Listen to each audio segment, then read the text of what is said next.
Boss. Matakbahin niya si Kuya. 150. 150 na yun. Ayun lang ha. Kuya, parang walang pambayad si Kuya. Kanina pa ako nakikita yun eh. Walang pambayad. Ayun, may dala siya kanina. Yung boss, magpapayad ka pagkakain ka. Ito lahat ng customers, walang nagaganyan sa akin. Ikaw lang nagkano. Kanina pa ako nagkano sa'yo, nag-aantay. Yan, iba ko kasi pambayad ko si Richard. Ako may dala akong pera kanina. Nagmamadali kasi ako. Kakain ka. So, wala ka naman pambayad. Ilang naman ako, sir. Kaya lang, wala talaga yung... Sir, wala talaga ang pambayad, sir eh.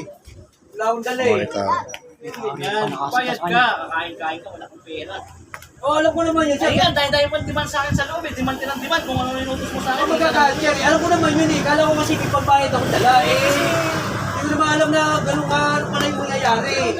Ang hirap pag kakain ka, wala kang bayad. Order ka. Kaya magbabayad ka ako eh. Wala Kaya pala lang, dalang wala pera. akong dalang pera dito. Puro ka dahilan So, yan. babalik na lang ako. May dala naman akong ano eh. Anong babalik? Ano ba naman yung tindahan mo eh? Tapos ikaw pa yung galit. Ay, huwag mo diskortahan ng ganun siya. Kala mo naman, kasasarap ng pagkain mo eh. Sinasabi ko na sa'yo na ano eh. Ikaw na nga may atraso sa akin, dadabog ka pa. Kaya nga eh, sabi ko, pwede ko naman balikan. Kaya lang, wala naman ako dalang pera dito. Baka sa... Ba't pa yung tulo mo? Dapat di ka na kumain dyan ka, ano. Hindi ko naman alam na...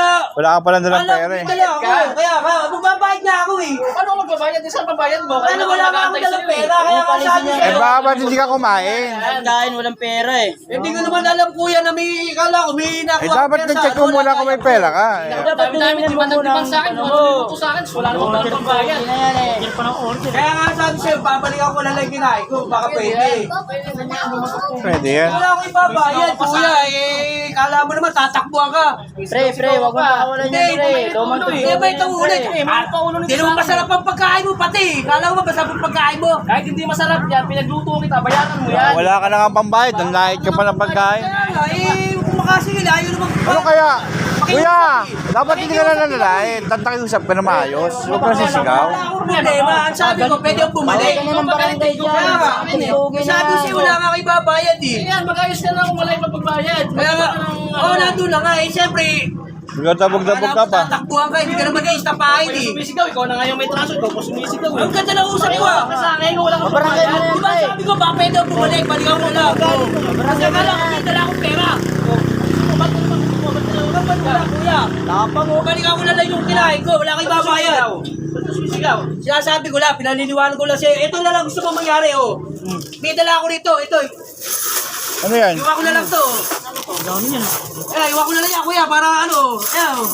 Hindi naman nabibili yan. Lumang pera yan eh. Ha? Kung pera yung parang Lumang pera na yan eh. Ayan o.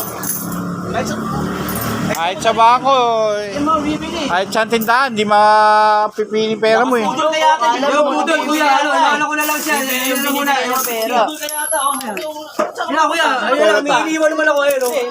Hindi, talaga. Lumang pera, yung Ang tingbos dami ng naman anak niya ko. kuya, ayan ang hindi ko alam. Manloloko. Manloloko yan. Bakit yan eh? Manloloko yan. Luman-luman eh pare, saan mo wala ko ng ano yan? Yan ka ano? Barangay natin to. Gawin ko na lang. Hindi. Hawakan mo. Tatakbo to. Tol, tawagan nga tol ng barangay. Tawag ka muna. Tawag ka muna. Modus niyan, modus itong tao to. Oo.